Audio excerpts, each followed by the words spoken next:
সুপ্রিয় শিক্ষার্থী, ফিজিক্সের তৃতীয় অধ্যায়ের বল সম্পর্কিত খুবই গুরুত্বপূর্ণ একটা প্রশ্ন। দেখো, বলা হয়েছে একটি বস্তুর উপর প্রযুক্ত নিট বল যদি আমি দ্বিগুণ করি, নিট বল কি করি? দ্বিগুণ করি, এবং ভর অর্ধেক করা হলে ত্বরণ কত গুণ হবে ব্যাখ্যা কর। ওকে, প্রশ্নটা দেখি, মানে পড়তে যতটা কঠিন, করতে ততটাই সহজ। আমরা যদি লিখি যে আমরা যেটা জানি, যে আমরা জানি F ইজ ইকুয়াল টু কি এম এ। তো আমি যদি ত্বরণটা বের করি, তাহলে A ইজ ইকুয়াল টু কত?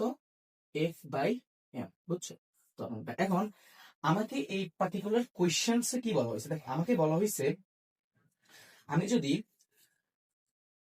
ত্বরণ প্রযুক্ত নিট বলকে দ্বিগুণ করি, ধরো আমার আগের নিট বল ছিল F, আমি এখন নিট বলটাকে করলাম কি F প্রাইম যেটা, সেটাকে করলাম 2A, দ্বিগুণ করলাম।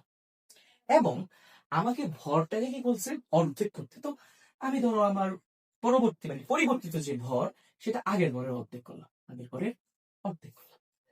তাহলে আমি এখন পরিবর্তিত যে ত্বরণটা পাবো এ প্রাইম সমান সমান আমি কি পাবো বলো? A prime by M prime, বুঝছো?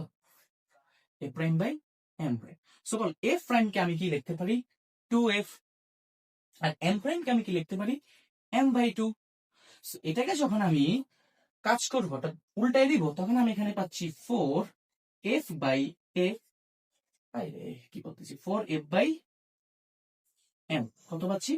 4F by M. এখন বলো F বাই এম কে আমি না এ লিখতে পারি, তার মানে আমার পরিবর্তিত যে ত্বরণটা, সেটা কি 4A হবে, মানে আগের ত্বরণের 4 গুণ হবে। তাহলে উত্তর কত? 4 গুণ। বুঝছো? খুবই সহজ। তোমাদের প্রস্তুতিকে ঝালাই করতে এমন দুর্দান্ত সব এমসিকিউ নিয়ে আমরা আসছি। আমাদের ফ্রি কোর্সে তোমরা জয়েন হতে পারো।